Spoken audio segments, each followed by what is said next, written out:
Before we begin, I would like to clarify something.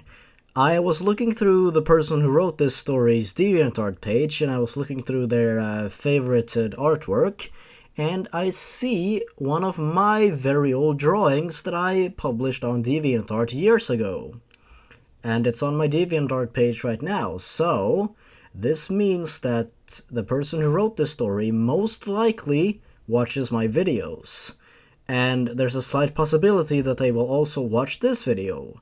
And I just have to tell you, author, that if I come across as harsh in this video, please understand that it is only criticism, and I'm not criticizing you as a person, I'm criticizing the story. Okay? So if I come across as harsh, don't worry, it's not against you, it's against your story. And I believe that you can very much improve in the future and write some much better stories and some very good stories that will make me smile, because I was able to foresee it, so with all that said, let's get on with the Blind Creepypasta reading. Boys and girls, that's right, welcome back to Blind Creepypasta Readings! It has been quite a while.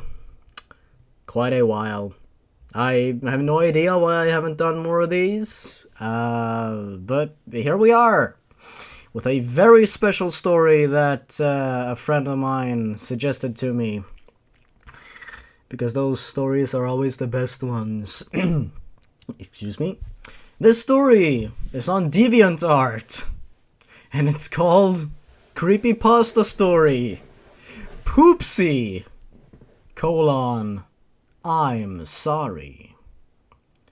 Wow, this is sounding so good, so good.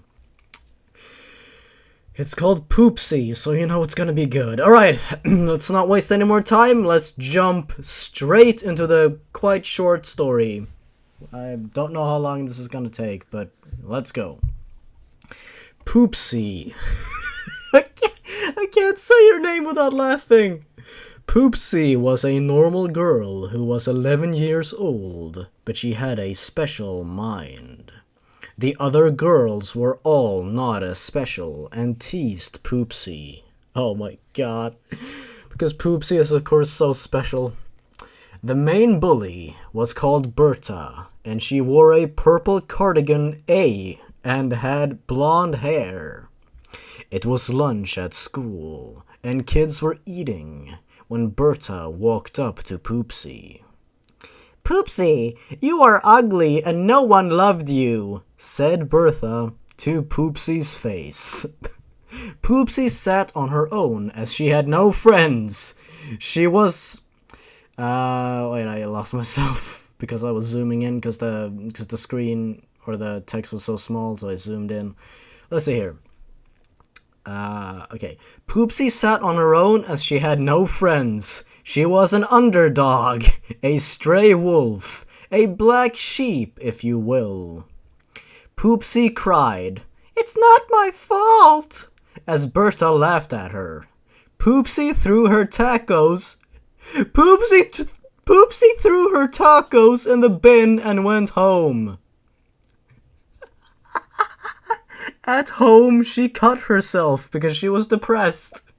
Her mother walked in and asked if she wanted anything from the shop. So her mother comes in and she sees that her daughter is cutting herself, and she's like, "Hey, you want anything from the shop?"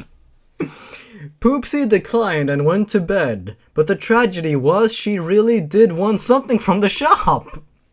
She wanted a knife to stab Berta, but she sighed and figured it wasn't worth it. But the thought of it gave her a feeling in her heart. She wanted to kill Bertha, but she wouldn't. ... Not yet. Ooh. It was the next day, and the sun was shining. Poopsy had cereal for breakfast, but when licking her spoon clean and putting it back in drawer, she took a knife. It was a brutal, ominous, sharp knife. Can knives be ominous? She imagined it in Bertha's head and got the feeling again. At school, she had the knife in her bag along with some sunshine. At any moment, she could whip it out and slice everyone up. But she didn't. ... Not for now. How many times is the story gonna go, not now, not for now, god damn it. Lunch came, and she sat next to a boy named Grubbs. What kind of name is Grubbs? Grubbs had black hair and a bike which he rode to school on. So I'm going to assume that he's in, the dining hall with just his bike, sitting on his bike, eating shit. Yeah. Suddenly, Bertha walked up to Poopsy. "So, Poopsy, have you seen any ghosts recently?" cackled Bertha. "I didn't wish to be born like this," sighed Poopsy as she clutched the knife. Bertha spat in her face and walked away. "Hey, you can't let Bertha talk to you like that," said Grubbs. "You don't understand. I have a special mind," sighed Poopsy as she flicked her hair out of her eyes. "Embrace it," smiled Grubbs. "I see ghosts too." Poopsy spat out her milk. "You see ghosts too?" "Yes, that is what I said," said Grubbs as he smiled. Where did this seeing ghosts plot point get introduced? They're like, do you see ghosts? And he's like, I see ghosts too.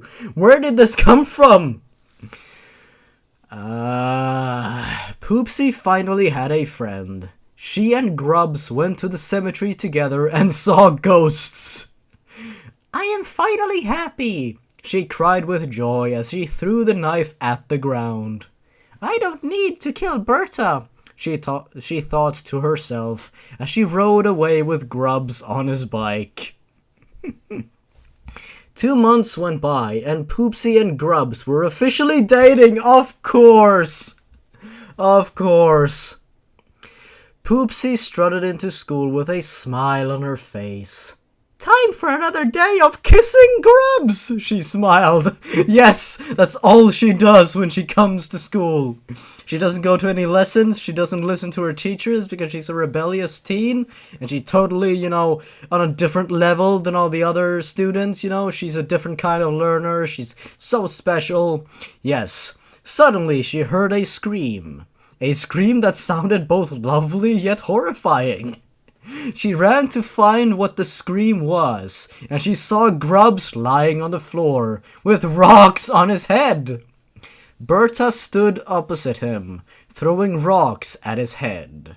So wait a minute, the scream was both lovely yet horrifying. So she hears the sound of her boyfriend screaming, and she thinks it's lovely, but oh, I get it.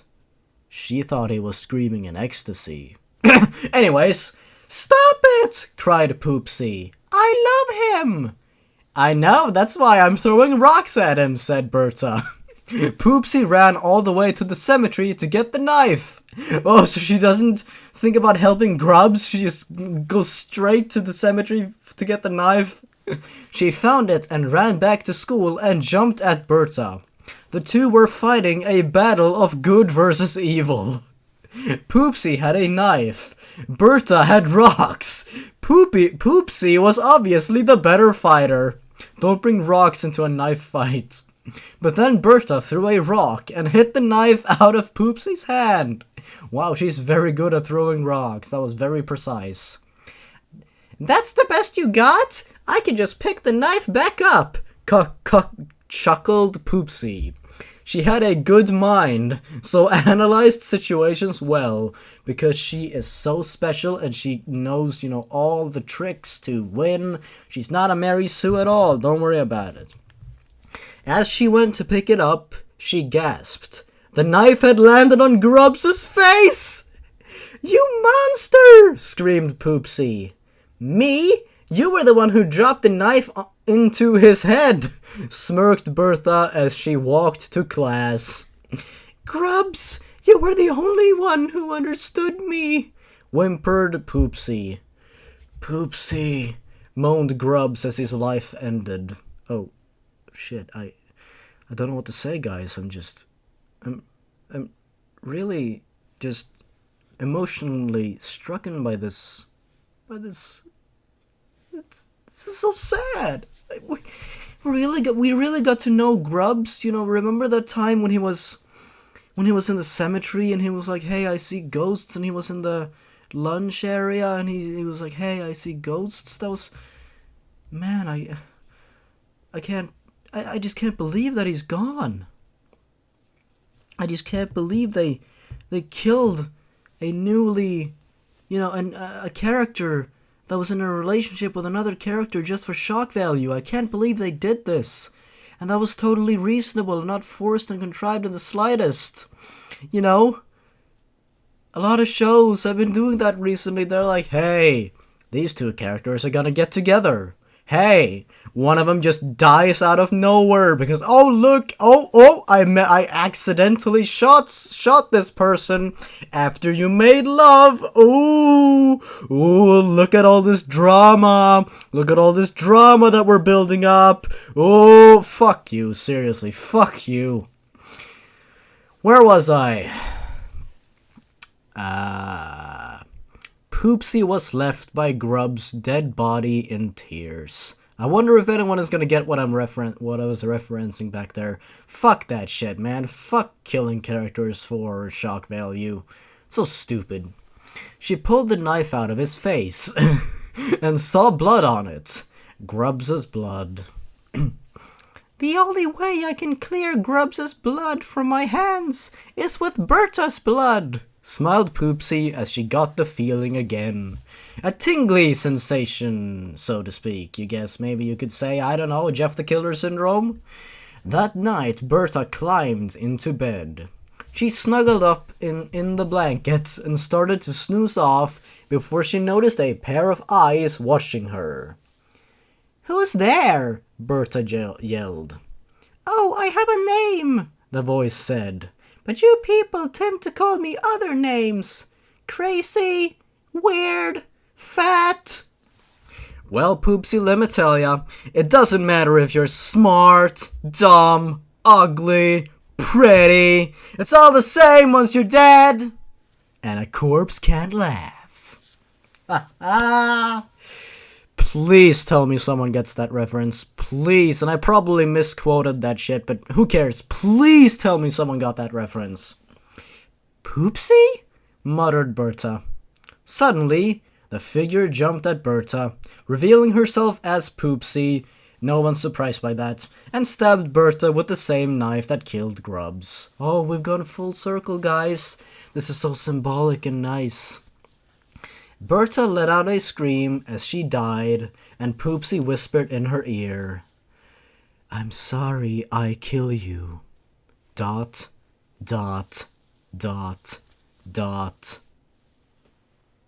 The end. That was the story of Poopsy, the killer, and how she became killer, and about her special mind. That is what the legit description said. Wow. I think we can all agree that that was quite possibly the greatest, most, original, heart-rendering, soul-rendering experience of all time. Like, I cannot believe how good that was. Like, I cannot believe how emotional I got, there with Grubbs' death. That was just so, emotional. Holy shit. Like, I'm just flabbergasted. I'm totally flabbergasted by this sudden turn of events. It was incredible. The story was incredible. I mean, what else is there to say? I don't know. It was so good. So good.